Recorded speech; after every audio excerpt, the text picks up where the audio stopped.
Hello and welcome to another episode of Roster Reconstruction by the Switch Theory Podcast Network. It is the big three, the unholy three, as it were, three musketeers, all the interpretations of configurations of three. Josh Earl, Garrett Bugay, and myself, Corban Ford. We are here again with another great show for y'all. Definitely make sure to check out Switch Theory on Twitter at Switch Theory. All the great writers there online, Switch Theory, like great stuff being done basically weekly. And check out my two friends here, Josh and Garrett, who will share how they're feeling right now and also plug themselves in their work later. Let's start with Josh and go to Garrett because he'll be introducing the theme of today's show. Doing well, my friend. Looking forward to having dinner with you and your lovely girlfriend later this week. And yeah, just hanging out. Pass, baby. Garrett? Yeah, doing great. Got a work assignment in Toledo, so I'm going to be in the Toledo area for the foreseeable future, which is fun. So as Corban said, this was kind of my idea for the subject for this episode, and the basic premise, it started with kind of thinking about how Texas Hold'em works, where you get like the flop, where you've got three cards face up on the table that everyone shares, and then each of the players has their own two cards that are face down that are only for them. So I thought, like, why couldn't we do that with sort of a basketball kind of configuring a lineup idea? So we decided to, based on some of the greatest duos that the NBA has seen over the course of the last 3 or 4 decades that were really good and had a lot of success, but didn't quite get over the hump and win a championship. So we're looking at, from the decade of the 2020s, the Kawhi Leonard, Paul George-led Clippers. From the decade of the 2010s, we've got the Kevin Durant, Russell Westbrook-led Oklahoma City Thunder. From the 2000s, we've got the Phoenix Suns with Steve Nash and Amare Stoudamire. And from the 1990s, we've got the Indiana Pacers with Reggie Miller and Rik Smits. So the three of us are all sharing those players, those duos, and then we all separately came up with role players that we think fit around them nicely and would be a championship level core or starting lineup. And the main rule that we use to determine a role player is, they couldn't have made any all NBA teams in their career. And also, they could only make one all-star team or fewer. So if you made 2 all-star teams or if you made an all-NBA team in your career, you were ineligible to be a role player and a part of this conversation. But, I think that's basically it. And I believe we're going to start with that Kawhi Leonard, Paul George duo with the Clippers. That we are. So let's kind of work our way around. I mean, obviously, that is quite the core to start with. Championship success has not happened yet, but we're trying to rectify that. I guess we can start with Josh and kind of go around on what our thoughts were about this core and what we thought would be the best players to surround them, and the configurations that we have chosen. Yeah, obviously both guys, when healthy, are elite defenders, very accomplished mid-range and three-point shooters. Both are pretty good rebounders for wings as well. And Paul George has become like a pretty solid playmaker. And both of them can get to the free throw line pretty frequently. The main weaknesses for both of those guys is just availability. They're often not available due to health issues. And so trying to build a team that can help elevate those guys to that final threshold of championship and that sort of thing. There were 3 kind of roles or archetypes that came to mind for me. One, I thought they needed a connector who can space, push the pace, and kind of play make on offense. While being switchable on defense, because that's something this Clippers team really, I think, is a strength of theirs and something that's almost like a foundational part of their identity is at least 1 through 4, they want to switch.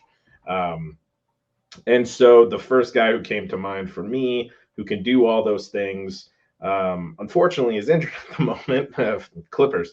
But if healthy, I think Lonzo Ball would be a fantastic fit with Kawhi and Paul George because he doesn't need a whole lot of usage on ball.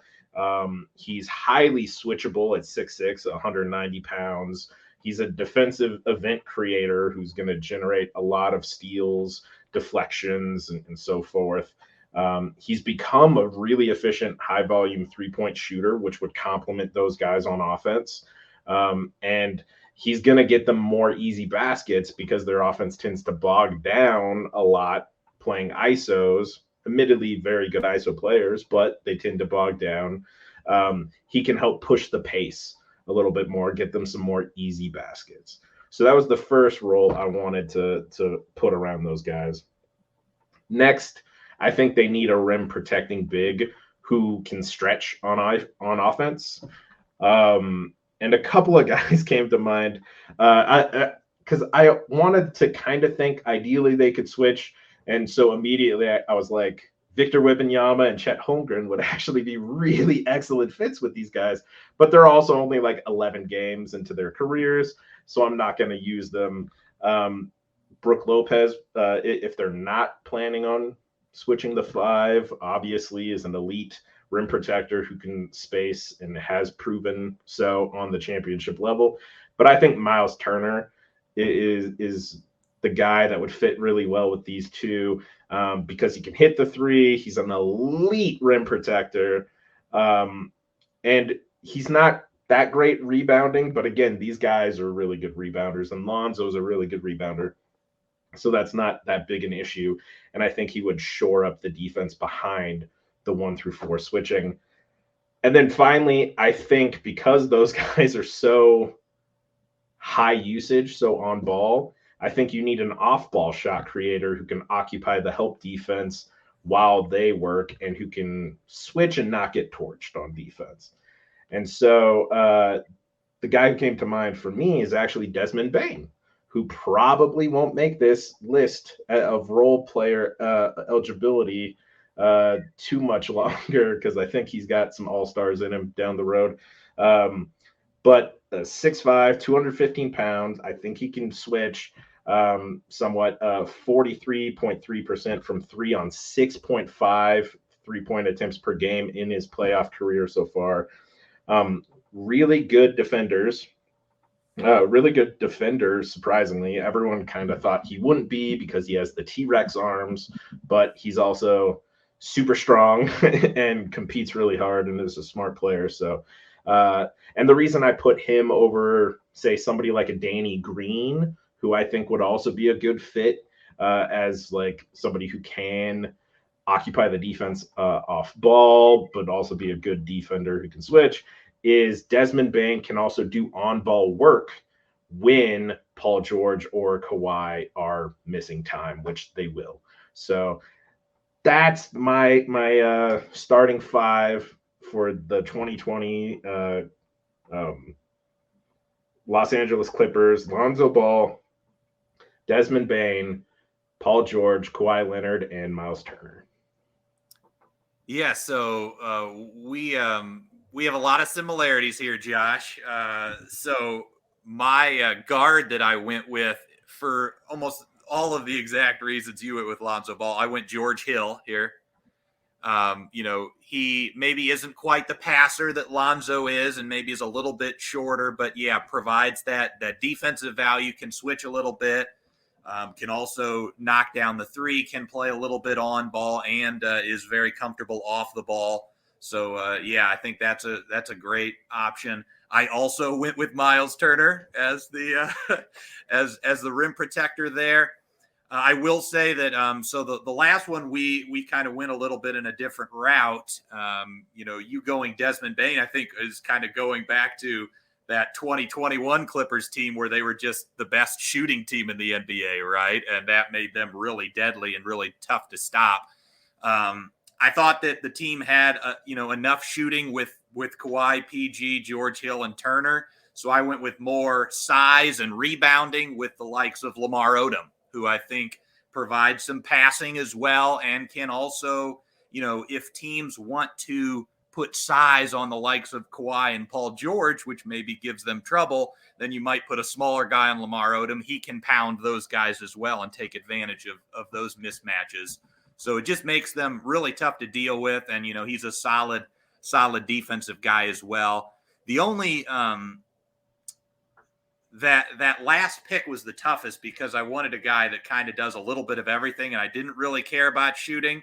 The only thing Lamar Odom kind of doesn't do that I would like from this group is the one-on-one defense against like elite wings, because Kawhi can do that, of course, and Paul George can do that. But given the load that they're going to have on the offensive end of the floor, you might want to, have somebody else on them.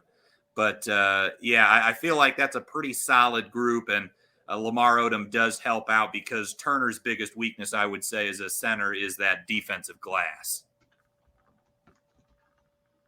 That was solid. I'm sorry. I had a minor conniption because I really thought, I'm like, no one's going to get my pick. I picked Lamar Odom as well. For much the same reasons you did as well, Garrett. Now, I totally went, as you would expect, a different direction with my other guys. I feel like I wanted my Clippers to be, I guess, smaller and more switch, but I didn't go with the traditional big man. I actually went blast from the past. I went with a guy who doesn't really space the floor out to 3, but consistently up out to 20 feet. Someone who's known for running in transition, for being a good defender, definitely having size, definitely giving some rebounding. I went with Thurl Bailey with my pick as the nominal 5 because I am a fan of his, and I think that he's an underrated role player. Kind of swings between the power forward and small forward, being 6'11", but only 215. So yeah, there might be some matchups where there's some issues in terms of like girth, but I'm not really feeling like that's a huge weakness. And I also like his switchability alongside Kawhi and PG. And then for my other guard spot, I went with another guy, connector, very good three-point shooter, good defender for his time. I picked Derek Harper. Definitely like what he brings to the table as somebody who has been on solid teams and spaces the floor well and can pick up his scoring when needed. Obviously, hand checking was a bigger thing back then, but he's a good defender regardless. And has good strength in for that position. Doesn't leave a whole lot of height off the table at 6'4", so he's still in that area. And somebody who shot 35% from 3 for his career. And is a guy who started playing in the early 80s and finished in like 1999. So like, he definitely came with a 3-point shot, wasn't a huge deal, and made that a part of his game. Like, other than his early years, he was always a 36, 37, percent 3-point shooter on decent volume for his time. So I definitely think that those 3 guys around Kawhi and PG would be interesting. Yeah, my a couple thoughts I have to Corban's team is, I feel like Lamar Odom and Thurl Bailey maybe have a lot of skill overlap. Yeah. Oh, for sure. And then, I do like the Derek Harper pick. And part of the reason I also like Lamar Odom is, Kawhi is a very methodical mid-range assassin. Paul George likes those like step back threes, off the dribble threes. So, something that this team really needs, and why I think Terrence Mann is a great fit on the current roster, is like the slasher type. Those guys that want to get to the rim and put pressure on the basket. They need a little bit of that because Kawhi and PG, as good as they are offensively, don't do that consistently. That's fair. I want to rebuttal. Like, I do think there's overlap between Lamar and Thurl to a certain extent. I think Lamar definitely plays better on ball. Lamar was always more spotty with 3-point shooter, but he's also a guy who could shoot the 3. And I wanted a guy in Thurl who I didn't really want a traditional big. Like, I wanted someone who I know will be able to play on switches. Like, Miles does it well. I know Thurl can do it. Miles definitely a better 3-point shooter for sure. Some of that's just the time period, but some of that is just what is there. But I look at Lamar as another playmaker. So like Kawhi and PG can really just be play finishers. And Derek Harper, who while is a solid point guard, like it's almost a platoon between him and Odom in the playmaking department. Except with Odom, you get like a 6'8" guy doing some of the playmaking as well. So a little bit overlap, but I actually think it works in the benefit for these Clippers because I really want a homogenous group of players who are switchable, bring in different things. I think Thurl plays your more traditional big role while having the body similar to a Kawhi and PG. But yeah, that was interesting. I think I don't know. I definitely like y'all teams better in terms of like how it fits like in a playoff series. I guess what would you consider? We talked about the strengths of the lineups you've assembled. What would you consider the weaknesses of the lineups you assembled? I know for mine, like you said, like although I like it, maybe the lack of not having a really good big man, really a big man at all, would be an issue. You see the Clippers right now, like they play well when they're small, but when they are small, but we saw them get dominated by Nikola Jokic, like put up big numbers. Even while the Clippers scrapped around and finally got themselves into the game, like eventually just couldn't stop Jokic. They were switching on Jokic between Paul George and Kawhi Leonard and PJ Tucker, and it just wasn't working. So I definitely can see a similarity of that happening with my guy, especially since Thurl Bailey is not much bigger than any of them. To be fair, though, Corbin, like, who can slow down the best player in the world right now? like, well, you know, like him and Embiid are gonna feast on Miles Turner too. Like, it is what it is. It's just trying to make sure that those trade-offs are counterbalanced by, you know, drawing Jokic or Embiid further away from the basket, hopefully opening up more space for Kawhi and PG to kind of operate how they want to operate. But yeah, like I think the team, again, honestly, especially since I picked Lonzo, I think the big weakness with my construction for this Clippers team is still health. To be honest. I like it. Yeah, and again, for me, I think the biggest issue is just, you know, George Hill. He's a solid defender, but he's not someone you're going to throw on LeBron James, and I don't necessarily feel super comfortable like throwing like a Lamar Odom on a LeBron James or a Kevin Durant either. So it puts Kawhi, who is still the best player on the team, in a position where he has to play, you know, and guard the opposition's best player, which is not ideal. But, you know, they've also kind of been put in that situation in the current times with some of their lineups they're trotting out there, where Kawhi is pretty easily still their best one-on-one guy. I agree. I think it's interesting to look at it that way. Like, obviously making the case for our teams, and rightfully so. But just from that other flip of the coin from roster construction, like what are the weaknesses? And I think that's really interesting that we all have different perspectives on our teams and how they would and frankly wouldn't hold up. But I definitely like that idea. I guess to close out this segment, is there, I don't even know the way to put this. Like, obviously, I don't want to say this team is currently flawed, like the current Paul George and Kawhi iteration, but it has been. As we kind of transition to the next team, and Garrett, you'll lead us into the next team. Like, what has been the biggest roster construction issue, whether it's from the front office or the players? Like, why have they basically kind of, outside of injuries, because it's been a thing, like, shot themselves in the foot from a roster construction perspective? Because you look back at the 2021 trade for Rondo, that probably didn't have to happen. You could argue the pickup of Russ didn't have to happen. You could argue the trade for James Harden shouldn't have happened. Like, I think either way, there's been issues outside of injuries, which is always the great equalizer, unfortunately, for this Clippers team. But there's always been some roster issues here and there that have been like head scratchers, considering the two players you have that you're building around. Yeah, I think the most debated topic about the Clippers, you know, in the Kawhi PG era is like, should they have a traditional point guard that can run offense versus someone like Josh and I said, like a Lonzo or a George Hill that is more like a shooting guard. And I've always felt that, like, yeah, for them to win a championship, Kawhi Leonard and Paul George have to be healthy when it matters, and they just haven't been. That's been the biggest reason they haven't gotten to the mountaintop, I think. I think in 2021, they probably would have won it all had it not been for Kawhi going down. They still made a conference finals. But you know, that team had Reggie Jackson, who, you know, could up his usage if needed, but also, again, was a guy that could space the floor and just play off ball as well, and had good size at the point guard position. But yeah, they've kind of gone all in on this idea, and partly I think because Kawhi Leonard and Paul George have asked for this and seemingly want additional ball handlers, and they want less of a burden on offense.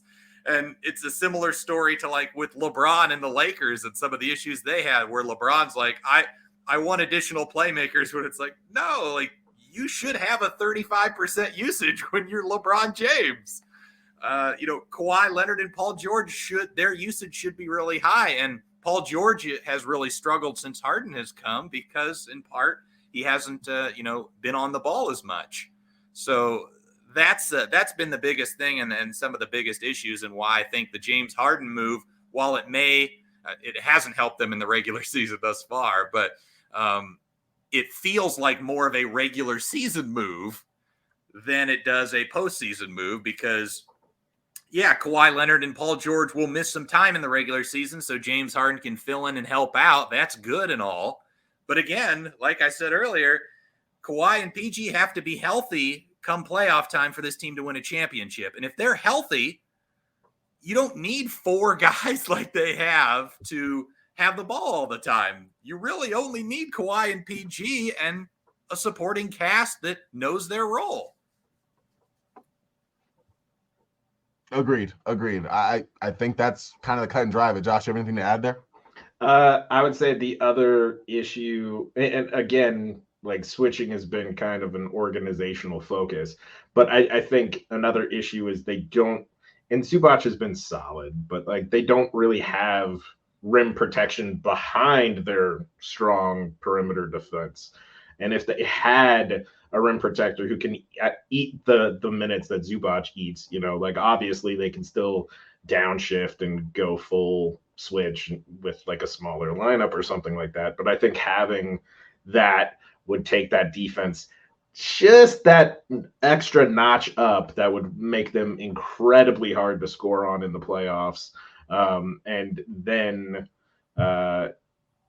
if you have health luck, you become a team that probably gets to the conference finals or the finals. And at that point, Kawhi and Paul George can do what they do.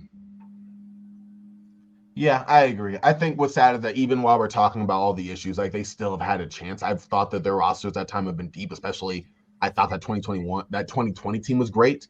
The 2021 team was okay, but like those early 2020 teams I thought really had significant depth. And I think a lot of that was because the core of that team was still the group that had made it to the playoffs without Kawhi or PG the year before. You're talking about Lou Williams, Pat Beverly, Montrezl Harrell. Like, yes, defensively there was challenges there, particularly around Williams and Harrell. But like I thought those guys who had JaMychal Green, Patrick Patterson. I think I said that right. Yeah, Patrick Patterson. Yeah, the name.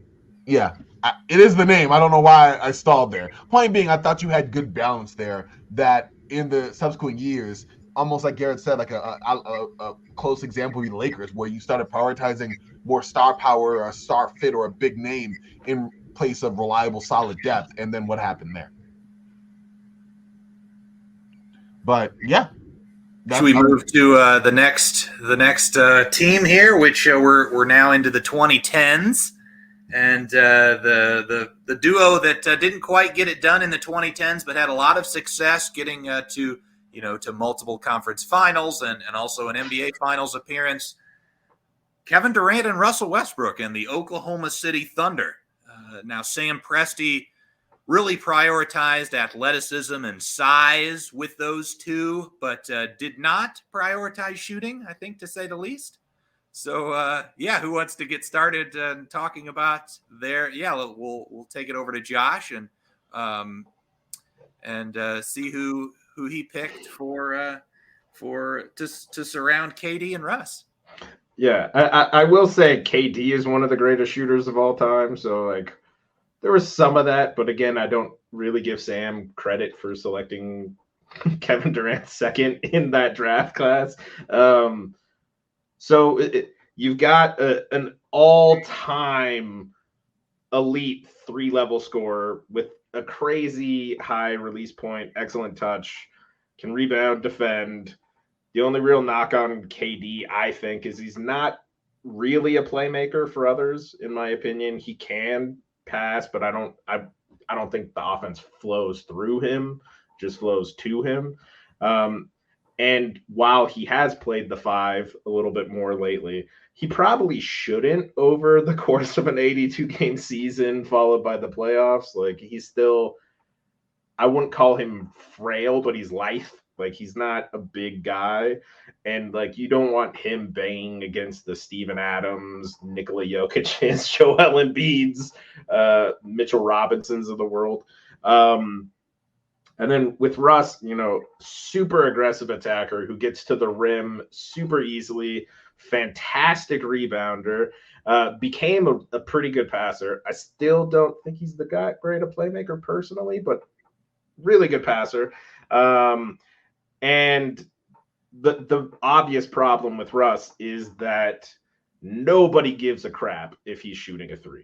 Nobody. The defense is not going to care. If Russ is taking a 3, the defense wins. Like, they feel like we won that possession, even if Russ hits, which he has. Corban's steadily typing right now in response in the chat. I'm not saying he hasn't had good games, Corban, as a mid-range pull-up and a three-point shooter, but I guarantee you the defenses were okay with that happening. Fair enough. Yeah. Fair enough. So I also think Russ works much better when he has momentum. He's one of those guys like a Giannis and a Zion, I think, where, like, if you get him downhill, it's ridiculously hard to stop him. And so the first role that came to mind for me was a big who can set, like, solid steal screens, finish as a roll man, and can protect the rim on defense. And don't you know it? The Thunder already had that guy for several years, Steven Adams. He's the best screener in the game. He does protect the rim. He's a good roll man, maybe not elite, but we know he's an excellent fit with these two, and particularly at getting Russ momentum going downhill. So I wouldn't change that. I also think they need a perimeter defender who can be like the primary point of attack defender on, you know, whoever the opponent's top scorers are, who can also space the floor for Russ and KD, especially since Adams doesn't really space either. So I went with Shane Battier, 6'8", 220, elite defender, can hit the 3 at a good rate. He's not going to care about his touches. He's not going to gripe about, you know, Russ and KD looking him off. I think he would fit in perfectly with them. And then this is going to be a trend with me, you guys, and this is something, Corban, we still have to do a pod about this. I think they need an off-ball shot creator who can occupy the help defense and won't get torched on defense. They need somebody, when you have two guys like Russ and KD, or Paul George and Kawhi, who are really high usage guys, you want the ball in their hands.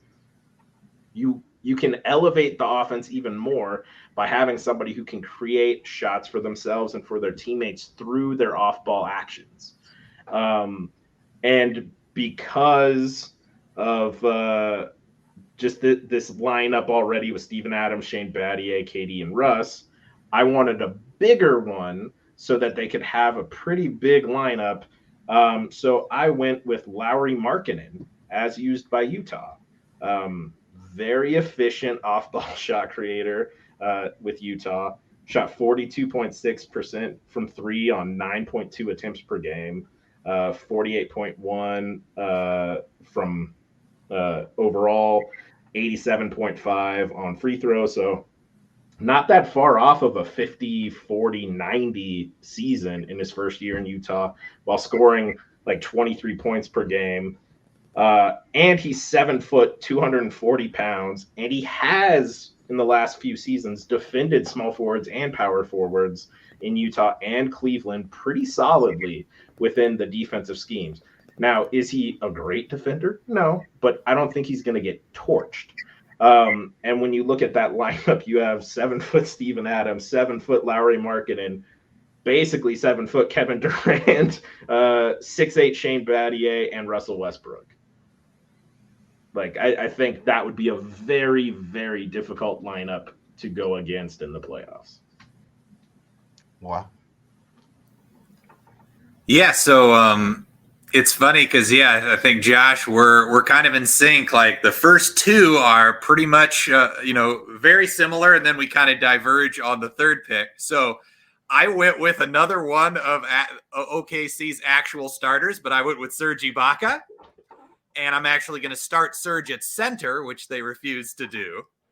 But he brings the the shot blocking, rim protection, and he also spaces the floor. And so, that was the one thing that I think really bogged down their playoff offense was just the lack of spacing, the lack of room for Russ and KD to operate. So Serge at center helps that. I also went with Shea Battier. I'm playing Battier more as like a 4 or a 3 here. And then my third guy, going a little old school here, but my thought was, again, if Russ and KD are your offensive stars and they're going to have, a big offensive load, you don't want them to have to guard the elite guys on the other team. So you've got Shane Battier for wings, and then I need a guard defender to allow Russ to hide off on the weaker guard on the opposition team. I went Michael Cooper. Former defensive player of the year, provides, can switch. He's long, also a good 3-point shooter as well. So we've got a team that can space at 5 out, except for Russ, but he'll have the ball in his hands a lot. And, so they, I feel like it's a team that is pretty close to the same level of defensive unit that 2016 Thunder team was, but with a lot more shooting and spacing. I like it. And I'm glad you brought up shooting and spacing because I looked at this team and I said, you know what? That's what this team needs. And so with that being said, I'm just going to throw it out. I have D'Angelo Russell, Malik Monk, and Keith Van Horn. Okay, I'm just kidding. I wanted to. I'm just kidding. That's not who I picked for my team. Relax, y'all. It's okay. I ended up going with, kind of the same idea. I wanted to keep the ball in Russ's and Kevin Durant's hands. That was the focus. So I wanted guys who were complementary, who could play alongside them, but brought different skills as well. For the backcourt, I went with a guy who low usage, could stick the better guard defender, especially in his prime, if you will, and was a good floor space. I went with Danny Green. Definitely thought he was somebody who could fit the, actually make opponents pay for, helping off too much on Kevin Durant or Russ. The penetration, either of them would open up, would give wide open shots for a guy like Green. And we know that he's a very efficient 3-point shooter over his career. Instead of going Serge Ibaka or someone at the 4, I went with another guy who spaced the floor, especially early in his career, was a little bit better of a defender. It was just a little leaner, and that was Robert Horry. Liked him. I thought good size. He could play the 5, potentially at 6'10", but that's not where I want him. I kind of have him in those Houston Rockets years, early Lakers years. Like that's the Horry I'm looking for. And again, we're talking about a guy who for his career, 35% 3-point shooter, enough space the floor, defensively knows where to be, sound and solid. And then for the center spot, actually, I went with the archetype of a player that the Thunder actually pursued. Back in 2014, 2015, they went after Pau Gasol. I wanted a big who could definitely hold his ground, set good screens, but also had a really good passing game. I went with Vlade Divac. I thought he was somebody who, wasn't really a 3-point shooter, and that's usually the archetype I go with for my players, but somebody who could space the floor, had a really good post game, was a very good passer. We saw him as the architect, or one of the architects rather, for some Sacramento Kings teams, in the 2000s, but he also did really good with the Hornets and even before that with the Lakers, right? And just the way he's able to keep the ball moving, play through like within the system, and definitely knows what to do in terms of play finishing, but also can extend possessions and make plays from the center spot. So yeah, those were my 3: Danny Green, Robert Horry, and Vlade. Yeah, I like that a lot, Corban. It very much shifts what the Thunder were, which was a, just uber athletic team. That team that you picked isn't the most athletic in the world, but they are very skilled. and much better passing team as well. So I like those picks. I think that's a solid group. I'm always a big fan of Vlade. He's a fun player to watch. Vlade would set up Russ really well in the handoff game. Oh yeah. I would definitely like to see that. Like, I just think, again, it's a similar archetype. I thought to myself, like, I want a bigger guy, but they wanted Pau Gasol. Like, Pau Gasol wasn't running the floor like that, in his early 30s in 2013, 2014, but you were going to get high post passing. You're going to get a decent mid-range jumper. You're going to get someone who could finish in the post, somebody, a cerebral team player. And I'm like, I can kind of do that with Vlade. So, yeah, definitely someone's going for. And you're right. I think, and I guess as we transition to the next segment, like, what would be, we talk about the strengths of the team, what would be the weaknesses of the team? Well, I mean, one of the hallmarks of the 2010s Oklahoma City Thunder team was their sheer athleticism, which really made up for their total lack of shooting throughout their tenure, right? Like, it was the fact that at every position they could pretty much dominate you, from a speed perspective, from a power perspective. In Kevin Durant's case, from both plus skill. And not to say that Russ didn't have it, God forbid I would say that, or anyone else, but just like the different balance of that is what made it so hard for teams to match up with. They were just overpowered, outran, like they were just a totally physically dominant team. And by taking this team, yes, I definitely think I've made them a lot better in terms of, passing and floor spacing and shooting and more, skills, as you said, Garrett, more talented. Veteran presence as well. That's important. Yeah, but I also think that it has taken away, okay, like now they are slower guys. Like you're not going to have, if the ball goes to Danny Green, he's not, attacking hard on the closeout. He's shooting or moving the ball back. You know what I mean? The Vlade that I've picked, the years that I really focused on Vlade, like he wasn't the most mobile of bigs. You know what I mean? Definitely more a half-court focus game. And then the Robert Horry guy is perfect because, he's definitely someone in my mind who can make big shots and doesn't need the ball. But he also wasn't a guy who really had a lot of high usage. So there wasn't any, like, in terms of scalability, he wasn't scaling up to go, okay, Robert Horry, give us like 30. Like maybe he gets hot from 3, sure, but we're not giving the ball and like, hey, Russ is shooting, 5 for 19 again, and KD's having a rough night. Like, take us home. Robert Horry, no. Or Danny Green, no. You know what I mean? Like, it's definitely a lot less, I don't even know the word I'm looking for in terms of, I guess, scalability from other guys stepping up if Russ or KD are having bad shooting nights.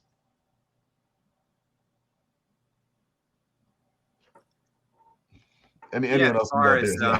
As far as you were asking about like weaknesses and stuff. For my team, maybe you could say defensive rebounding because I'm taking Steven Adams out of the lineup and putting Serge at center, who's not the greatest defensive rebounder. But then I think I'm relying on the likes of Kevin Durant and also one of the best rebounding guards in Russell Westbrook to clean that up a little bit. But outside of that, I feel like my team is still very strong in terms of, defense and shooting. And, there's, maybe a little bit of a lack of passing, but, I think outside of that, it's a pretty solid two-way unit. Yeah. I like both of your guys' teams.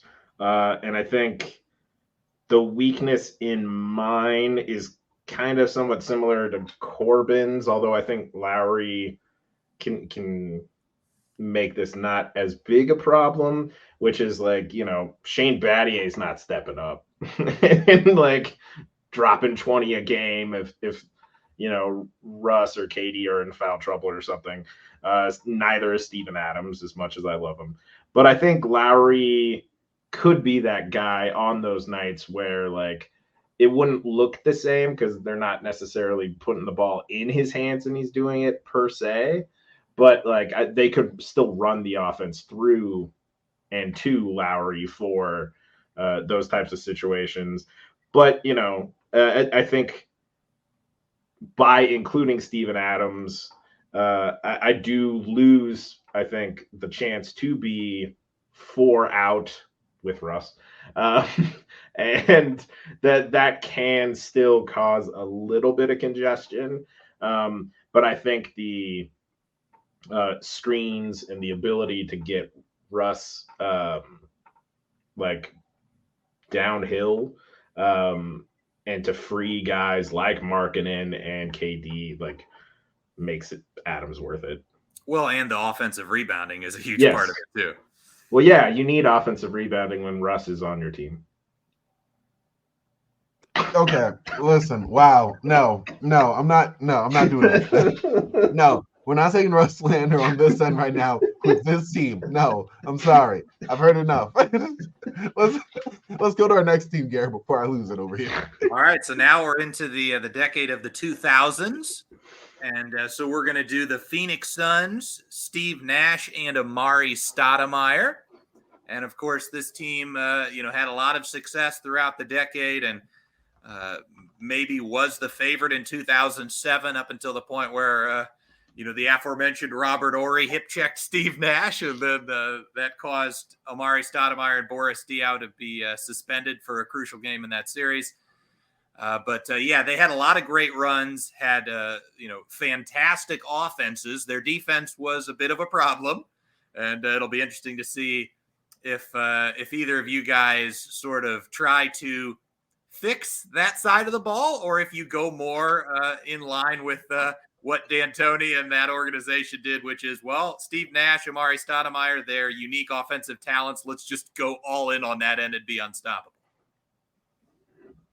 Yep. I'm glad you brought that up. That's that's where I'm leaning. So I thought about this team and I was like, hey, listen, you have a killer 2-man game between these guys. Like, that is something I want to see. But how can I make this team more defensive minded? Like, how can I buckle down? I thought about it. I was like, wait, why? Like, lean all the way in. Like, go full throttle on the offense and just overwhelm them from a sheer offense explosion, the likes of which we just haven't seen before. I want all the runs and guns. I want it all. So the first play I took for the shooting guard position, yeah, that's the route I went, by the way. Like, this is no joke. I definitely went that way.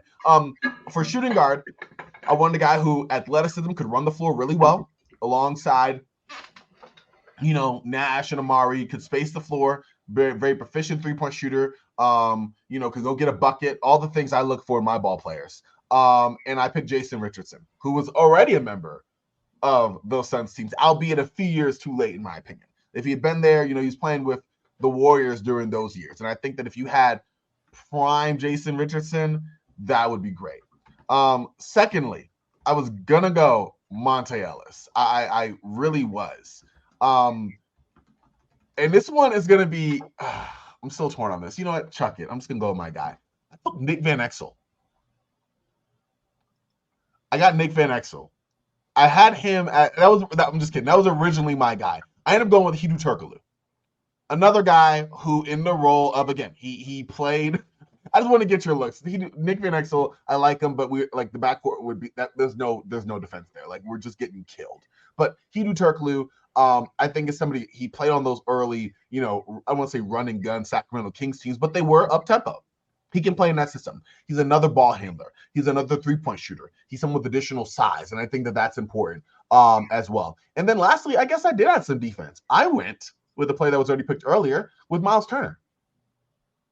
I feel like he could play the 4 on offense while playing the 5 and anchoring that defensively, and being a guy who, it's I would say like a secondary action and maybe more pick and pop with Nash, but somebody who is, again, going to be able to bring 3-point shooting to the table, able to bring some level of rim protection, what the Suns just did not have during that time. Like, Amare brings that to a certain extent, especially from a weak side perspective, but definitely someone in Miles Turner who's more of a presence down there.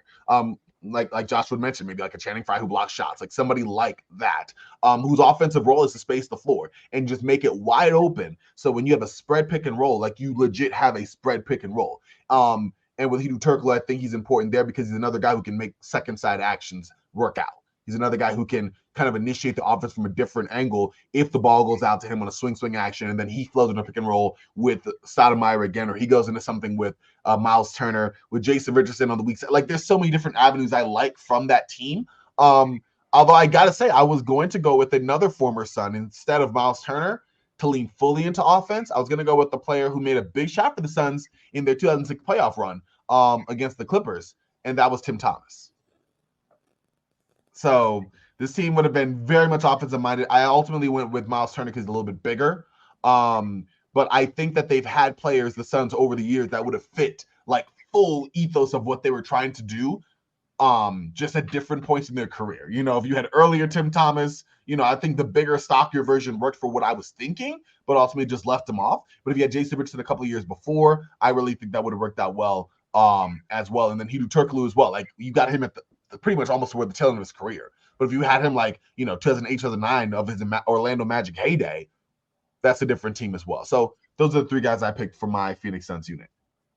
We're going to love it, Corban. I think that's really good stuff. And yeah, I think it's fascinating too, because that 2007 Suns team relied on Amare at the 5, right? And then that 2010 team that made a conference final had Robin Lopez at center and put Amare at the 4 and tried to get a little bit more of that offense-defense balance. So yeah, obviously Turner does that. And yeah, I think Turkoglu is a great fit because he can play off ball. And also, if, Nash is a little tired on a certain possession, he can also handle some secondary, playmaking, which they didn't have much of, especially in their starting lineups. So yeah, I really like that. And so I'll mention mine. And I also went with Jason Richardson on my team. You're absolutely right that I think he was a really good fit on that 2010 team. And that was, again, when he was a little bit past his prime. Joe Johnson obviously was a great fit on the early stages on the 2005 Suns team, but, he doesn't qualify as a role player in this category. And then I wanted to just pick Shawn Marion because he's also a great fit with the likes of Nash and Amare. But I ended up going with a guy that I think is pretty similar and actually qualifies under our criteria for role players, and that's Andre Kirilenko. And he's a guy that can pass, can handle it a little bit, can run in transition, and also provides that kind of Swiss Army knife on defense. And then the final guy, just to get I'm starting Amare Stoudamire at center. He's not the greatest of rim protectors. So with Kirilenko being a secondary rim protector, I just wanted to get additional guys that can help protect the basket.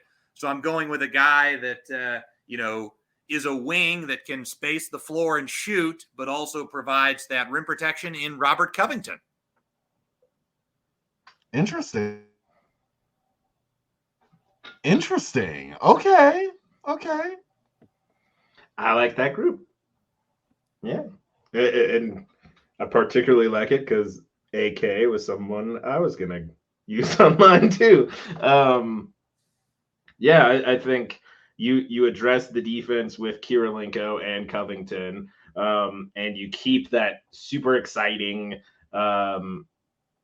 game with Jason Richardson, perfect for a transition heavy team, can also space and be a slasher in the half court.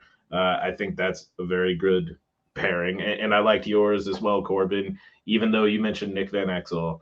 And I thought I totally also won't anyone think about Nash's relationship with his wife. Everyone's so eager to go. I missed that. Good call, Josh. But anyway, listen. That's why I say early in his career, before that all happens. Well, now you're just giving him the opportunity earlier. But anyway, I think, of this team, you have probably actually the best pick and roll duo in NBA history, in my opinion. Like, I think they were better than Stockton and Malone, who both suck as people. But also, I just think Nash and Amare were better pick and roll pairing basketball-wise. Like Garrett, I chose Andre Kirilenko because I think you need a rim protecting forward who can rebound, play with pace, and who can at least kind of shoot, just like Shawn Marion could kind of shoot. Yep. And Kirilenko had a 5.1% block rate in the playoffs, which is insane. And a 2.3 steal rate too. So if you want to address the core problem for those Suns teams, which is defense, Kirilenko can play next to Amare and still provide rim protection and fit within that offense without gumming it up too much. Also, I again, kind of focusing on defense, I think you need a lockdown defender who can defend guards and some wings while maintaining spacing, and ideally somebody who fits within the 7 seconds or less thing. So I just wanted to turn it 7 seconds or less into overdrive, like extreme turbocharged. So Lonzo Ball. Put Lonzo Ball as the 2 next to Nash. You add the defense. You add another element of really pushing that transition. An elite connector similar to Haydu or Diao in real life that could really goose that half-court offense as well. And he's become a high-volume three-point shooter. And then finally, again, I'm going to keep pushing this because I think almost every team needs it.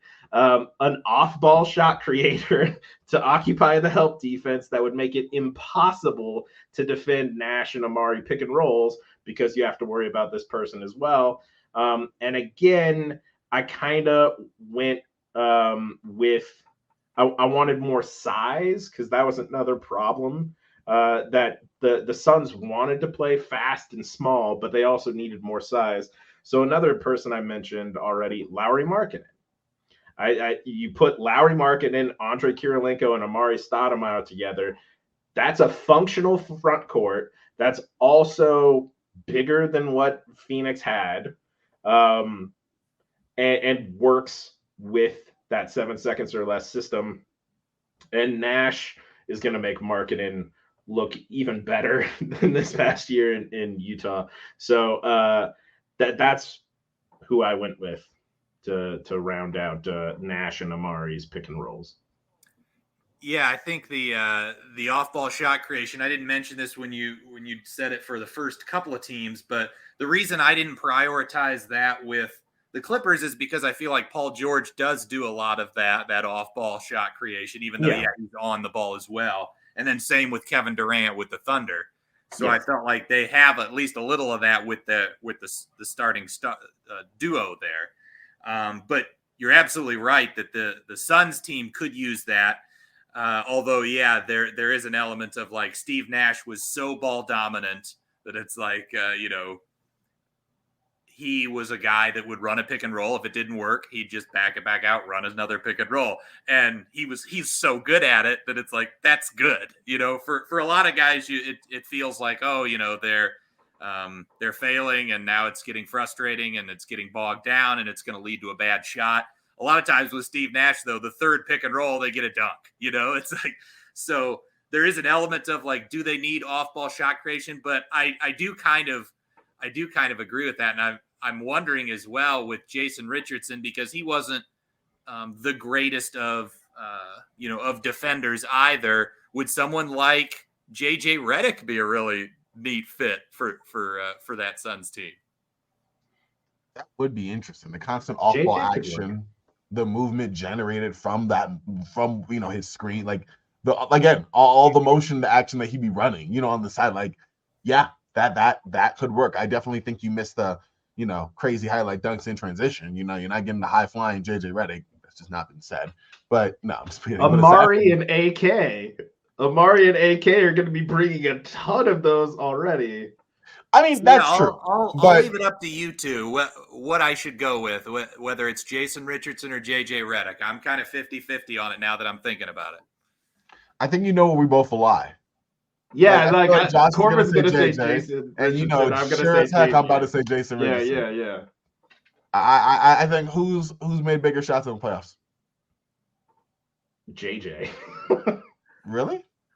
Yeah, Jason Richardson's barely played in the playoffs. But he made big shots when he was there. That 2007 You're just thinking of the We Believe Warriors. No, I'm also thinking about people forget that he made the shot. Everyone forgets it because, of course, Ron Artest / Metta World Peace made the shot to win the game. But a big shot that Suns team was clawing the entire time. They finally got the lead on a big three from Jason Richardson. It just so happened that the next shot was bigger than that. But most game winners usually negate the play before it. I just think it's interesting. I don't think either of them were like JJ was definitely in the playoffs more. I don't think he was as effective, though. He had a really good run with the 76ers, but I mean, why do you think he wasn't as effective? Are you talking from an individual production standpoint? Because that is true. From a team impact I think from both. I think he was more. He was good with the Magic. He was good with the Sixers. We just fixed the Clippers, didn't we? Like, he was on those Clippers teams. We fixed them. I don't think any of us put him on the He team. wasn't on those Clippers teams. He was on the previous Clippers teams. That's what I'm saying. Oh, we didn't. My bad. I forgot we didn't talk. Yeah, getting mixed up. My bad. But like, we're gonna fix those teams. Like, that's going to be down the line. List. And I think that JJ wasn't the fault of those teams. I don't think he was the fault. I don't think he was like an addition. It's not like JJ was fine. Like, no, that Clippers team in general had like a multitude of issues. Yes. I think he was part of it. Defensively, he's challenged. There's not a lot. The gravity and stuff he brings to the game. Jason Richardson's not much of a defender either. Despite he does bring more size and is theoretically size doesn't equate to defense directly. No, but I'm not gonna say you're not gonna tell me that he wasn't a better defender than JJ Redick. Like, come on now. JJ like Jason Richardson was not a good defender. You know the reason why JJ got playing time in Orlando and actually wound up having an NBA career is because his coaches realized he can do what we need him to do in our defensive scheme. Now, is JJ a stopper? Hell no. But can JJ do what you need him to do within your defensive scheme, assuming you're not switching? And yes, JJ is a very consummate professional defensively, albeit one that doesn't get a lot of steals, doesn't get a lot of blocks, isn't an obvious defensive force, but he was part of a lot of good defenses, and he really helped elevate the game for Embiid. His spacing really opened up things more for Embiid. Embiid would say the exact same thing. Like, he had more impact than Jason Richardson, man. Sorry. I disagree. Totally disagree on the defensive side of the ball. I'm sorry. But that's fair.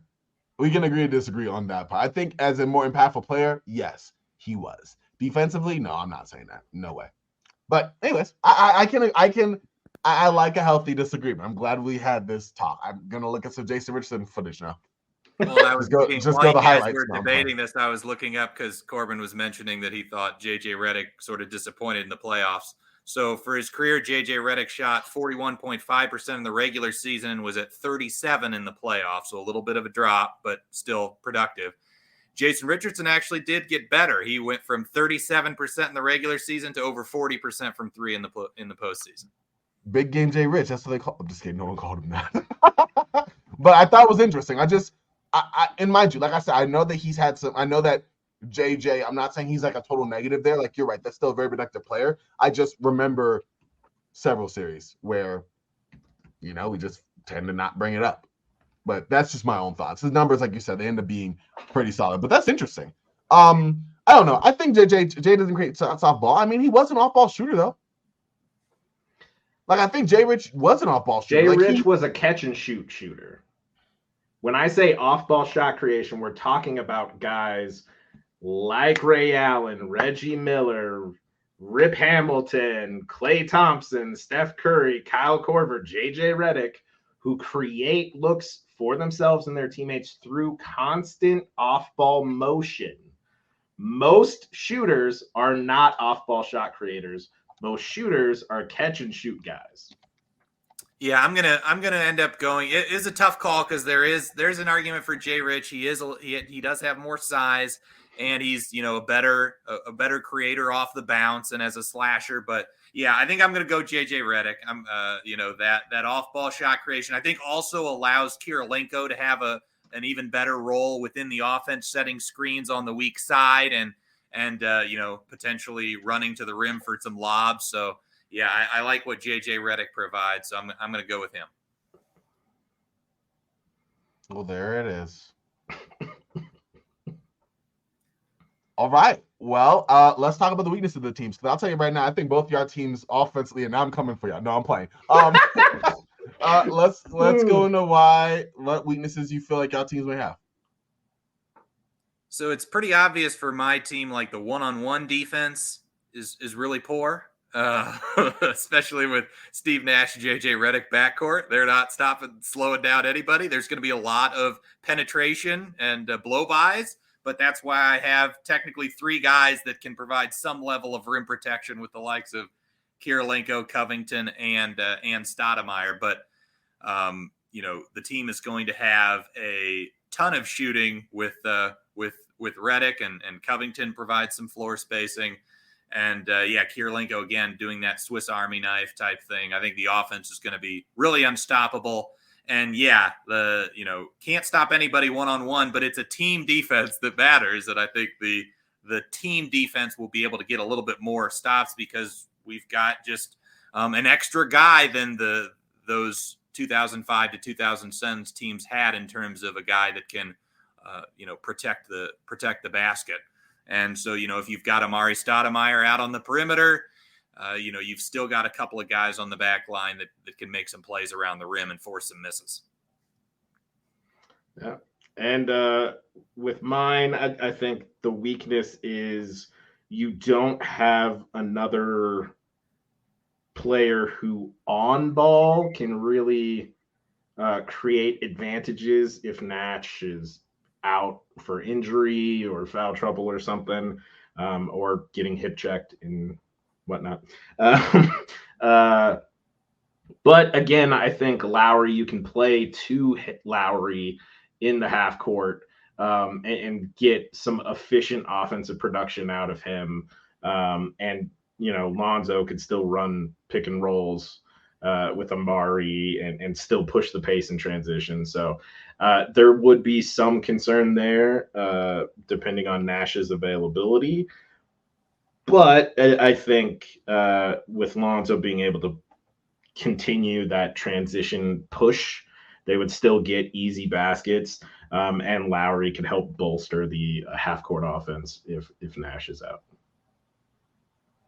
But he's no Jay Rich. He isn't. I'm glad you pointed that out. No, I actually like my team. I think weaknesses wise, we definitely leaned into the offense more. So that exposes the same issues. If we can't outscore a team, then that would be a thing. But I do like Miles Turner there. I think that Jay Rich was the proper selection of shooting guard. And I also think that Hedo Turkoglu is a good fit as well. So there's some issues there. Again, mostly of the defensive variety. No, those guys are great defenders. Except Miles Turner, he can't clean up everything there, but he can certainly try. And it won't even matter because we're going to outscore them in my mind. So that is the team I win with, and I am proud of that. And again, Corban, just want to be clear. I do like Jay Rich. I just because I went JJ, still like Jay Rich. I think he's a really good fit next to Nash, and he played pretty good basketball there. I mean, I like him too. Yeah. I do like him too. I just don't think he has the same impact as a JJ Redick does on the team. Listen, he's way more exciting though. He's still dunking.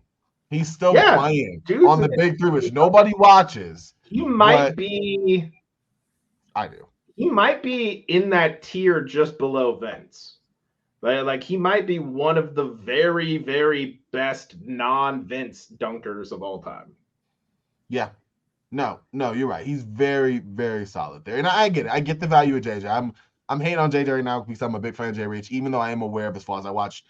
He's one of my guys growing up, which means I watched him intimately, which means I'm also aware of some of those weaknesses there. But with that being said, I think for the Phoenix Suns team, yes, I think Jay Rich is hand in glove perfect fit for that. But I also understand. I love that we have these discussions because this is what it's about. This is roster reconstruction. We're talking about different players and the archetypes they fit. And obviously, I don't value off-ball shot creation as much as Josh does, but that perspective is important because I'm always on-ball or catch and shoot. I'm forgetting there's a whole nother, variable in this game of basketball that is important to at least recognize, even if I don't, fully appreciate it from my team building concept. So, no, I think that this is great, and these conversations are really exciting and just fun to have from a basketball thought process type of feel. And Garrett, got to thank you for this idea because there's so many different teams we can now do this with. I joke this will be a limited series, and I'm excited for where this can go. Well, and we still have one more to do, Corban. I forgot that we did. Ha! Nah, you're just trying to avoid it.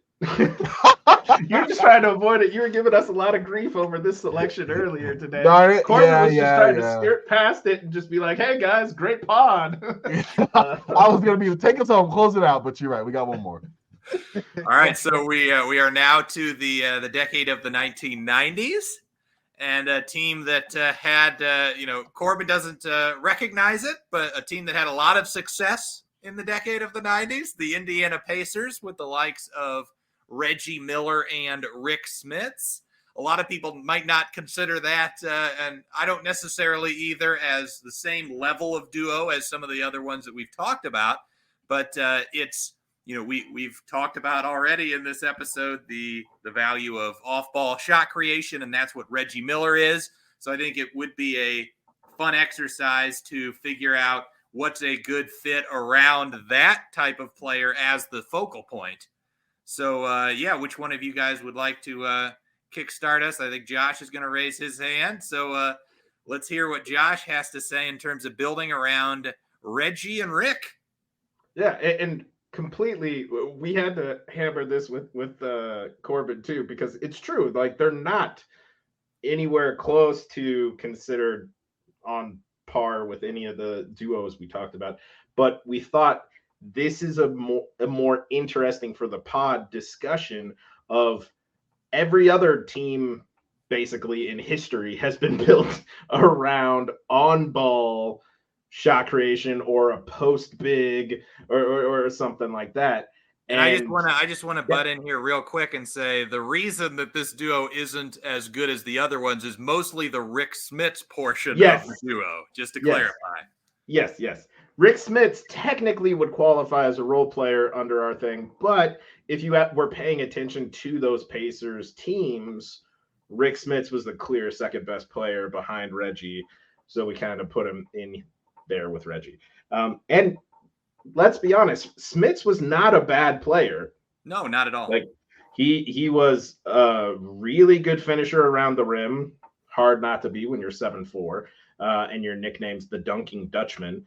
But also like a really good shooter. He didn't really shoot threes at the time, but he shot 47.8% from 3 feet to 10 feet, 42.9% from 10 feet to 16 feet, and 45.9% from 16 feet to 3-point range in the playoffs. So you're talking a ridiculously good mid-range shooting big. So at the time, that's like an elite pop big, given the 90s context.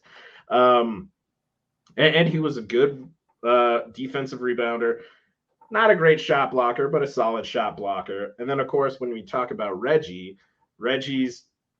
arguably the second best off-ball shot creator of all time. He's a clutch playoff riser who always gets better in the playoffs and is the guy you worry about when your team is up by 2 or even 3 with 5 seconds left on the clock. He's one of those guys that makes you sweat. And the other thing is he was always skinny, but he wasn't really exploitable on defense. Like Reggie was a solid defender, and he got to the line more than most players in the off-ball shot creation role do. But both Reggie and Rik need somebody to get them the ball on time and in their shot pockets. And because Rik is 7'4" and at the time wasn't super mobile as we compare to today's bigs, you probably have to play in drop coverage and pick and roll. So you need, a perimeter defender who can fight over picks and that sort of thing and kind of pressure those pull-up shooters. So first off, pick and roll playmaker who can finish the pick and roll in all the different ways, shoot the pull-up, finish, make the right pass. We kind of joked about this beforehand, but Mike Conley is a great fit for this. He's another guy, particularly from mid-range pull-up, was in the 40-plus range from both 10 to 16 feet and 16 to 3-point range. So that's another guy who, within that offense, if you're worried about Reggie, who's the focus of the offense, and Mike's running a pick and roll with Rik Smits, you have to worry about Rik popping or finishing near the basket. And then Conley can hit you with an efficient pull-up, whether from 3 or mid-range, and is a consummate professional who's not going to want to take too many shots away from Reggie or Rik, and who's going to get them the ball when they need it. Because Reggie's a good defender, but not an elite defender, you also need a perimeter defender who can make the Michael Jordans and the Scottie Pippens and all those types work for their points. And so I again went with Shane Battier, who's not that dissimilar from Derek McKee, who they actually had, but Shane's a better 3-point shooter, and I think a better defender in the context that I'm looking for. And then because Rik can space to the mid-range kind of, and was a good defensive rebounder, but not a strong offensive rebounder, I think the third role is an offensive rebounding big who can free Reggie with screens and who can hit the mid-range when needed when Smits is posting up, so that you're not two bigs clogging the paint. And for that, I went with Brian Grant. He had an 11.6% offensive rebound rate in the playoffs for his career, and shot 42.2% for his playoff career from 10 to 16 feet, and 48.1% from 16 feet to 3-point range. So I think Brian Grant can help the offensive rebounding side and kind of space for Smits in the 90s context. Battier can defend the most dangerous offensive players on defense while still spacing and being a good connector type. And then Conley can be that floor general who gets Reggie and Rik the ball where and when they need it. Yeah, again, I think, Josh, we're pretty much on the same page. We don't have any of the same players this time, but a lot of the same ideas. So for the point guard position, I went with a little bit more passing, kind of in the mold of what Mark Jackson brought the team. But, this guy has a little bit more scoring ability than Mark Jackson did. I went with Andre Miller. Really, really good passer. I think it's important to have that guy with a Reggie Miller because, again, Reggie Miller coming off that screens, you got to know when to hit Reggie. You also have to know when the defense puts two on Reggie and the big is open under the rim and be able to make that pass. So I really like Andre Miller's ability to do that. Also, if things break down and you need a guy to run a pick and roll or just create, I think Andre Miller has that ability. He's really crafty, can get to the rim.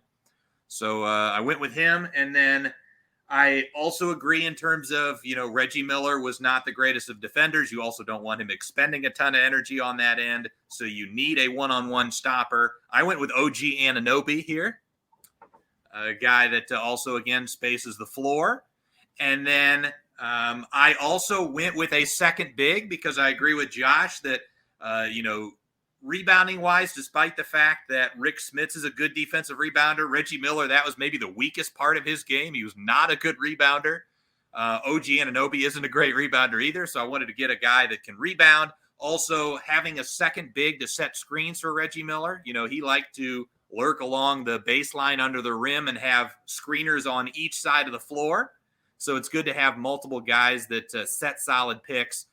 And I also agree with Josh that you want to have some level of spacing. I tried to think of a guy that might also be able to stretch to three, but the best I could do was another mid-range guy. So I went with Luis Scola here. A guy that also, I think, defensively, you've got Rik Smits as the rim protector, Scola as a guy that, doesn't block shots, but he does protect the rim with his charge taking. So, that was my trio there for the Pacers. Wow. I got sniped again with OG Anunoby. But no, I'm playing. That's a great selection. Great. I mean, all of you guys right now, great teams. So I went with somebody a little more dynamic, like you, Garrett, at the point guard position. He's a better passer. I think he's an adequate passer, but I wanted someone who could create his own offense, but I wanted a guy who could also space the floor. And so I picked Jamal Murray. Somebody who I think can make the read. Like, I don't think it's complicated to get the ball to Reggie Miller. Like, his actions, pin downs, curls, screens, like, just make sure you get it to him in motion so you get the shot. I think Murray is a proficient passer. Nothing spectacular, but definitely there. But what I really like from him is the ability to create his own shot, that he can also play some of those similar actions that Reggie would. and Reggie can also make a simple pass, you know what I mean, where it's not too much for someone like him to do. And you have Jamal Murray being able to kind of play out that same action with the added ability to make plays off the dribble, which is an important part of any team construction for myself. So definitely big on that. For defense, I did go with OG Anunoby. I wanted a swingman who could switch different positions. He could play the 3, could play the 4. He was somebody that could shoot the 3, doesn't need the ball in his hands a lot, and that's great because I want the ball really in Jamal Murray and Reggie Miller's hands, but someone who knows what to do with it if he does get it, and is just a really capable 3-and-D swingman. Like, the personification of that position is OG Anunoby for me with this Pacers team. And then lastly, for the bigs, I was really torn on this because I wanted somebody who could space the floor. I wanted some level of rim protection, and there wasn't a lot of players available to do that. I didn't want to go and pick a guy I already took because Miles Turner was screaming to me. And he already is Indiana Pacers, so it would have been nice. But I originally picked Evan Mobley. Looked at him. I thought, hey, I like that he could switch a little bit. I like his length. I like the ability to be like a vertical rim protector there. He flashes a little bit of a 3 ball, but then I'm like, hey, it hasn't actually been actualized yet. Like, it's bits and pieces. He's still putting it together. Doesn't have the girth I'm looking for. So now I was like, wait, let me just get a guy who's already been on the Pacers. Now, albeit they got him at age 39 and 40, we're going to give him like 33, 34 when he's averaging just under a block per game, a steal per game, shooting 34% from 3. We're going to go with Sam Perkins. Solid player, somebody who will be more of a rim presence, does have some girth on one end to kind of play defense on that, still mobile enough, at least early on then, to not get killed in switch action, and on the other end is taking 4 threes a game in the mid-90s. So, like, extrapolate that over whatever this time period now would be for him shooting threes, and I think you have a totally different animal there. So, Jamal Murray, OG Anunoby, and Sam Perkins were my 3 for the Indiana Pacers team, which hopefully will go farther than they did with Reggie and Ray.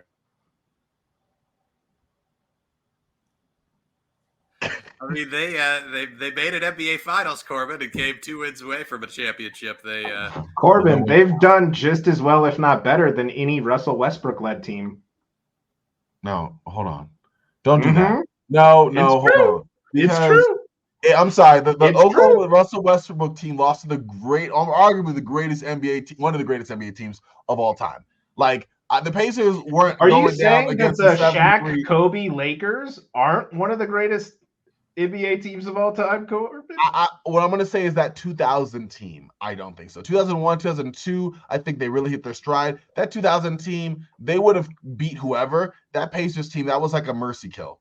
Like, they shouldn't have been there in my mind. I don't know. The Thunder got swept, right? Were in the finals? No, they didn't. They lost in 5. Russell Westbrook started that. Ooh, okay. Gentleman's sweep.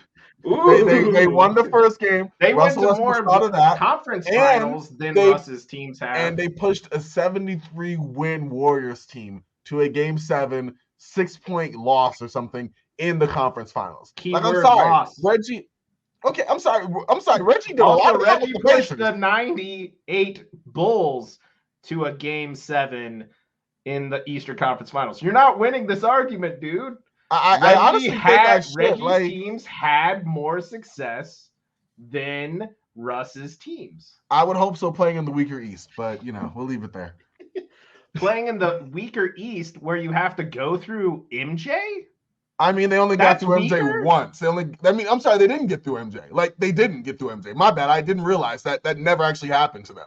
Like, their best success was when never MJ got through Curry. They got past Curry. Curry played in the NBA in 2012. It wasn't a factor like that. But like Curry, imagine, the West was rough regardless. You had Kobe's Lakers. No one's questioning that the West was tough. The Pacers were a solid team in the Eastern Conference where it was them, the Bulls, the Knicks, depending on what year you want to go with them. Like, there was some tough teams, but no, the Pacers didn't make it out. Like, by the time the Pacers made it out, the Knicks had totally aged out. Just as often as Russ's teams did. Okay, but Russ's teams against better competition in the thick of it. Like, literally, the Pacers, one thing I would give Reggie is longevity. Like, by the time they made it, they had waited out the New York Knicks. They had waited out the Chicago Bulls. They made the finals, by the way, in 2000. Okay? Like, this is Reggie in his mid-30s. Yeah, Patrick Ewing, a year away from retiring, or 2 years away from retiring. Michael Jordan retired. Like, and when they did, come on now. I mean, what are we doing? Dude, what are we doing? They made 5 Eastern Conference Finals from 94 to 2000. And again, I brought up how And have the Thunder the New Jersey Mets made quite a bit of conference finals back then. We're not talking about them.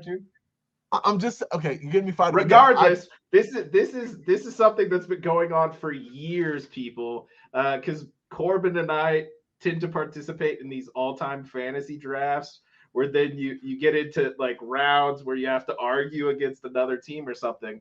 And Corban had a Corban type team, and I had a team that was kind of built around Reggie Miller, and Corban, admittedly in a playful manner, Corban badmouthed Reggie, and ever since, Corban and I have been having discussions on the merits of off-ball shot creation, which doesn't jive with Corban because Corban prefers on-ball shot creation, which is totally valid and fair that everybody has different preferences and stuff. Also, I don't like Russ nearly as much as Corban does, so it tends to cause this kind of situation. Maybe Garrett should be a mediator. Yeah, this was such a wholesome show until the last about 10 minutes. It was going great, man. I went to some of my inhibitions. Josh poked the right bit. Like, no, I'm playing. I'm glad that we have some level of back and forth. You're right. We've been a lot better in terms of reining that in. But every once in a while, yeah, it gets passionate, you know? Like it's gonna get real. It definitely got a little first takey, but we're getting back into it and it's fine. You know, this is okay. This is sometimes an element of roster reconstruction, especially when we're talking about certain roster fits that we have disagreements on. But yeah, we'll table that talk for the private chat moving forward, at least for this one. But I definitely think it is interesting how, you know, Josh, you did bring up, like, yeah, the Pacers, and no disrespect. I mean, I've already disrespected them. No further disrespect. Like, no further disrespect. They were a talented, successful team in the 90s. I can say that. I definitely think their roster construction is a little bit more unique, partially because I just wouldn't build a team around Reggie or Rik Smits in this way. Like, I think he would be a big factor of that team and a big component of that team, but he would be, I don't know, my second option. Like we would play through one person, he'd be the constant threat to go on the side. The fact they had to assume the main option for a team, I think, kind of limited their ceiling, and is reason why they didn't break through when they finally did weren't as successful. As to that, of course, age, they were battling injuries by that point. There was a lot in 2000. There was no way in any universe they were winning regardless, but they had a lot of other factors by the time they did finally break through to the finals. But that is my thing. I think by going with a guy like Reggie, I think that off ball, and this is my crux of my argument, I guess, I think that there is a limit to what that is when you make that your focal point. I just want to point out that another highly successful team in the East in the subsequent decade, the second edition of the Bad Boys Pistons, their offense was entirely built around Rip Hamilton. And this is 100% accurate. Everyone thinks it's Rashid and Chauncey. If you go back and you look, Rip was the highest usage player and had the most shots out every single year. And they went to 6 straight Eastern Conference Finals. So you can build an offense around an off-ball shot creator and have success, just like the Pacers did with Reggie, just like the Pistons did with Rip Hamilton. And oh yeah, the most recent dynasty that we've seen, the Golden State Warriors, is built entirely around having 2 elite off-ball shot creators. Well, and let me just say this too, in terms of the, you know, Reggie Miller, you would have rather had him as a number 2. Well, as a number 1, we just got done saying that his number 2 was Rik Smits. You know, like, his number 2 was not as good as all of these other players and duos that we're talking about, and yet they still had so much success. So I think that's an argument in favor that Reggie was a pretty good number 1, that they made 5 Eastern Conference Finals with a second best player that was not as good as most teams had that were championship caliber. That's interesting. I still stand by my argument, but I agree with what you're saying. I think that's a good one. I think that Rik Smits, I mean, I don't want to down on Rik Smits any further. Like, yes, like, he was an ideal second option. I just don't think, I don't know. Like, I mean, even with the teams that we've made so far, like, they are much better. But like, I don't know. I don't think that it's somebody who I don't know. Again, I just stand by what I said. I think that having Reggie Miller as your main guy, as the guy playing through, limits your overall ceiling. Yes, Rik Smits wasn't a great number 2. Like, that much is true. And what also can be true is that Reggie just wasn't a great number 1. Like, that at least is my argument. I'm not saying that. I mean, I'm sorry. He was a great number 1 for what he was, but it limits championship ceiling. That is my argument. And they didn't win a championship. Please, neither did Russ. I'm not talking about Russ, though. Like, I'm not talking about Russ. I know. I'm just saying, please refer to Ben Taylor's video on Reggie, where he is one of the greatest playoff risers of all time. It sounds like you missed Ben Taylor's video on Russ, too. But anyways, but yes. He never mentioned Russ being a playoff riser. Did you watch the video? Yes, okay, I did. I'm devolving again. I'm sorry. We're devolving. Yes, he did. Yes, I did, Corbin. But I'm saying... and I get it, because, and this is a good discussion for roster reconstruction, because we're all coming from different backgrounds, different experiences. How we grew up loving the game deeply influences what we value in the game. And for Corbin, he grew up loving on-ball scorers. Like, and that's totally valid. Most people grow up that way. I grew up obsessed with the other guys. Like, I have Muggsy Bogues jerseys, and I loved Scottie Pippen. All my friends were like, when we were playing pickup, we're like, MJ, I'm MJ. And like, I'm always Scottie. Like, I want to be Scottie. I love that kind of complimentary, elevative impact type guy. And I think I get passionate about this topic a lot, because I think we all in the general basketball world assume the only way to create shots is on ball. And I don't think that's accurate. And we've seen that it's not accurate. Like I said, those Pacers teams with Reggie went to 5 Eastern Conference Finals from 94 to 2000, and they made the finals during that stretch. The Pistons, that second iteration of the Bad Boys Pistons, were built offensively around Rip Hamilton's movement, and they went to 6 straight Eastern Conference Finals and made the finals twice and won a championship. And then, like I said, the dynastic Warriors are built entirely on the back of 2 of the 5 greatest off-ball shot creators of all time, including the number 1 guy, Steph. So, like, it's proven, beyond a shadow of a doubt, it's proven you can win championships with an offense built around an off-ball shot creator. And so that's why I always get passionate about this topic, because no one talks about that, ever. And there's a lot of reasons for it, and I'll get into it eventually in either a podcast with Corbin or like an article at some point. But I think we have to be aware that there are other ways to generate shots for yourself and for your teammates that don't require you to have the ball in your hands. And that's partially why I wanted to talk about Reggie and Rik Smits in this podcast, because I thought it would incite this type of discussion, and admittedly some heated catfighting between Corbin and I. But I thought, it's an interesting topic.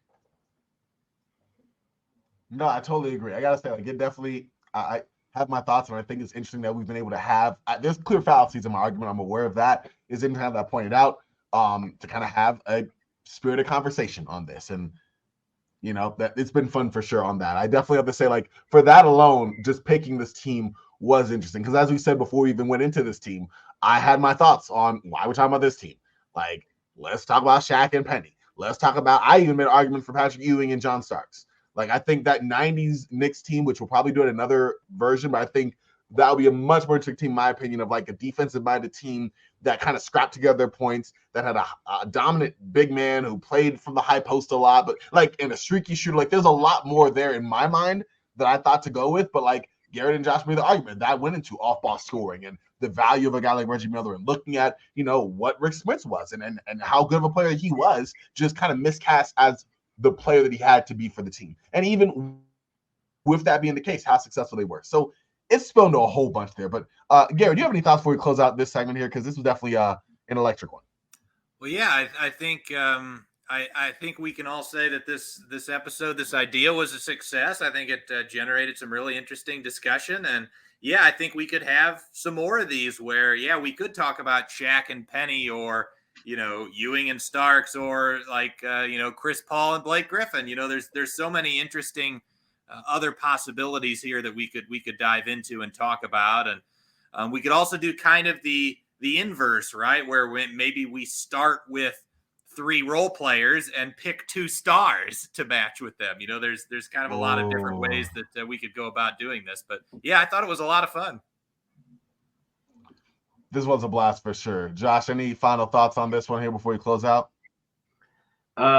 Again, I think Garrett had a great concept, and I think we already have a significant pool to pull from if we want to do a second in this series. And I think it did what we hoped to do, which is elicit discussion on different roster construction philosophies and approaches, and how each of us kind of view what needs to be done with these same cores. I think highlights how you can see things from multiple different perspectives, and you can highlight different weaknesses to focus on. And honestly, other than the hissy fight, I think we kind of made good discussion points. Well, yeah, and I just one last thing too. I think it's what we did here is kind of what GMs do pretty much on a fairly consistent basis. Is they say, okay, these are our core guys. What do we need around them, right? And are these guys worth keeping? Are these guys worth getting rid of? What guys around the league would complement and make our team better? It's really fun to get into these debates, and yeah, I think we had some similarities, we had some differences, and yeah, it's always interesting to discuss, because yeah, I think a lot of times, okay, you go for more shooting, you might lose a little bit on defense, or you go for more rim protection, you might lose a little bit on the glass. There's all these different give and takes that you make when you make these decisions, and that's why it's so difficult, but also so fun and challenging. Absolutely. And that's what makes it fun to come on here with y'all and do the show every week. So thank y'all again. Because even with the spirit of debates, we'll have fun. And good friends talking basketball doesn't get much better than that. So thank y'all, Garrett and Josh. And I'll see you Friday. and exactly. Yeah, exactly. We're having dinner on Friday. Yeah. Literally just like that. So real quick, y'all, please share where folks can find you, the both of you, in your work.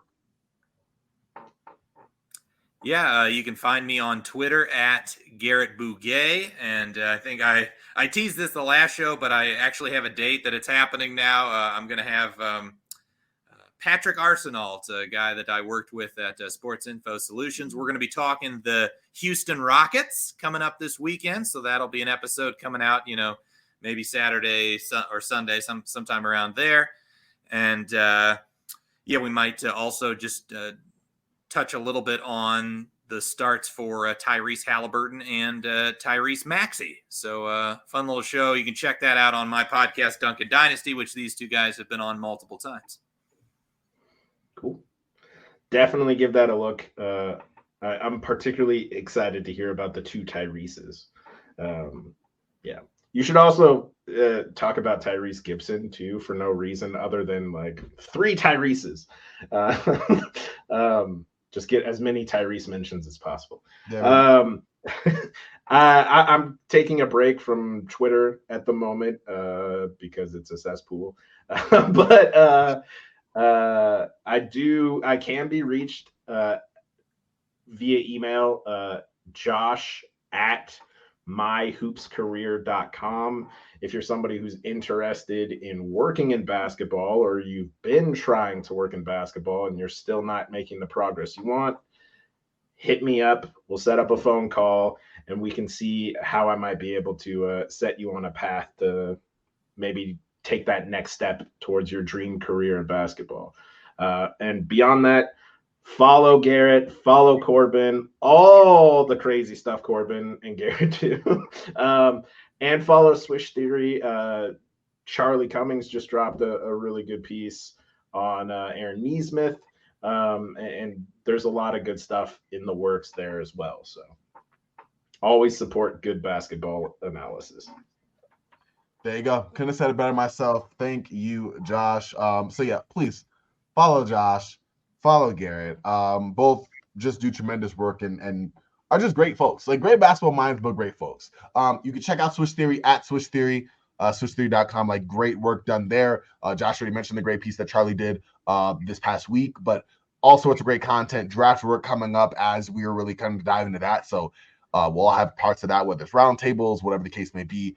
Very exciting stuff coming. You can follow me on Twitter, X, whatever. Also Instagram at Corban NBA, CORBAN NBA. In addition to this show, I do Round Ball Ramble, which is like just your general NBA show. A lot of fun on that as well. I've had both of these good friends on, and we'll continue to have them on in the future. And hopefully getting to do some writing soon. Have the newsletter in the works, so that'll be fun to kind of start working with. But yeah, that will do it here for another episode of Roster Reconstruction. Very spirited, exciting, ultimately fun episode with a great premise, and we hope that you enjoyed it. So for Josh, for Garrett, for myself, we are Frosty. Y'all stay frosty, and we'll talk to y'all real